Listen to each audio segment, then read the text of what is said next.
అమెరికాను అధ్యక్షుడు ట్రంప్ నడిపిస్తున్న తీరుపై అమెరికా జనం ఆగ్రహం కట్టలు తెంచుకుంది. ఆయన తీరును నిరసిస్తూ దేశమంతటా నిరసనలు వెల్లువెత్తాయి. శనివారం న్యూయార్క్ నుంచి అలస్కా దాకా వీధుల్లో జనం పోటెత్తి హ్యాండ్స్ అప్ అంటూ నినదించారు. రిపబ్లికన్ల పాలన ప్రారంభమయ్యాక జరిగిన అతి పెద్ద నిరసనగా ఇది నిలిచింది. గతంలోనూ నిరసనలు జరిగినా ఈసారి జనం భారీ సంఖ్యలో హాజరయ్యారు.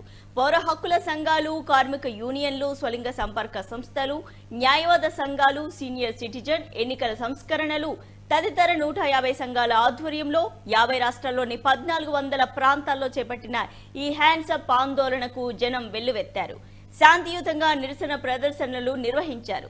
ప్రభుత్వ ఆర్థిక వ్యవస్థ, వలస విధానం, మానవ హక్కులపై ట్రంప్, ఎలన్ మస్క్లు అనుసరిస్తున్న విధానాలపై మన్హటన్ నుంచి అలస్కా దాకా పలు రాష్ట్రాల రాజధానుల్లో వేలాది సంఖ్యలో హ్యాండ్స్ అప్ ఆందోళనలో ప్రజలు పాల్గొన్నారు.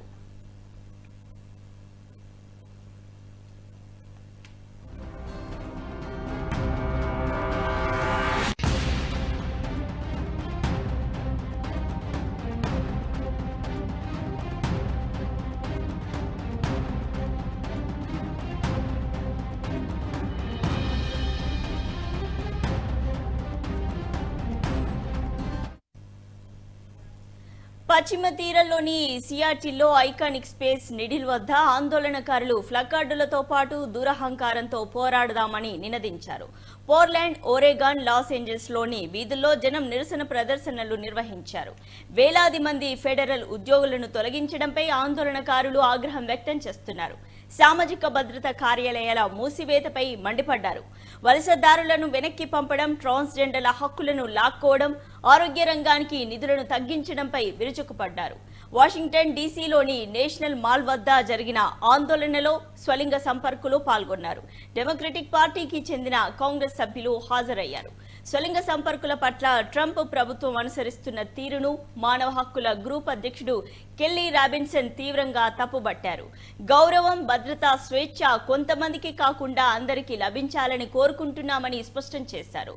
బోస్టన్లో వేలాది మంది hands up our democracy, hands up hour social security అంటూ నినదించారు. ప్రభుత్వ చర్యల వల్ల తన పిల్లలతో పాటు ఇతరులు భయంతో బ్రతికే ప్రపంచంలో ఉండాలనుకోవడం లేదంటూ ఆందోళనలో పాల్గొన్న మేయర్ మిషెల్ లీవ్ స్పష్టం చేశారు. భిన్నత్వం, సమానత్వం దాడులకు గురవుతున్నాయని ఆరోపించారు.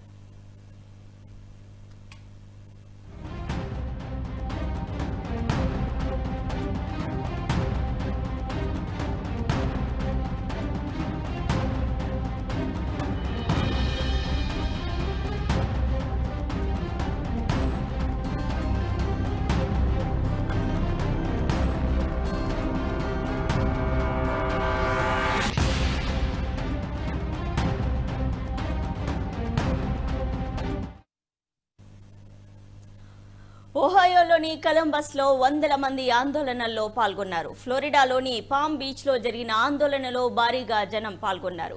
ట్రంప్ గోల్ఫ్ కోర్సు దగ్గరలోనే ఈ ఆందోళన కొనసాగింది. అధ్యక్షుడు శని, ఆదివారంలో అక్కడే గోల్ఫ్ ఆడడం గమనార్హం. ట్రంప్ కు వ్యతిరేకంగా ఐరోపా దేశాల్లోనే ఆందోళనలు సాగాయి. ఆయన వాణిజ్య విధానాలను వ్యతిరేకిస్తూ పలు నగరాల్లో ప్రజలు ఆందోళనలలో పాల్గొన్నారు. లండన్, బెర్లిన్ తదితర నగరాల్లో ఈ నిరసనలు జరిగాయి.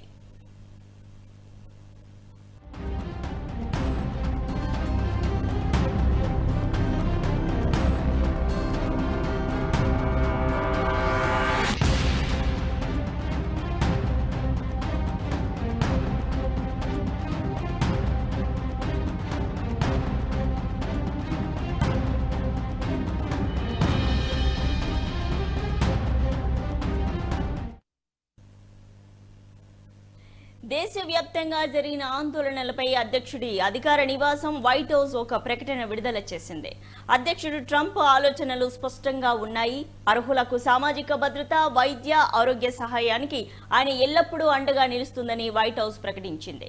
సామాజిక భద్రత, వైద్య, ఆరోగ్య సాయాలను డెమోక్రాట్లు అర్హులకు అందించారని చెప్పారు. దీనివల్ల ఈ కార్యక్రమాలు దివాలా తీశాయని, సీనియర్ సిటిజన్లు నలిగిపోయారని అందులో పేర్కొంది.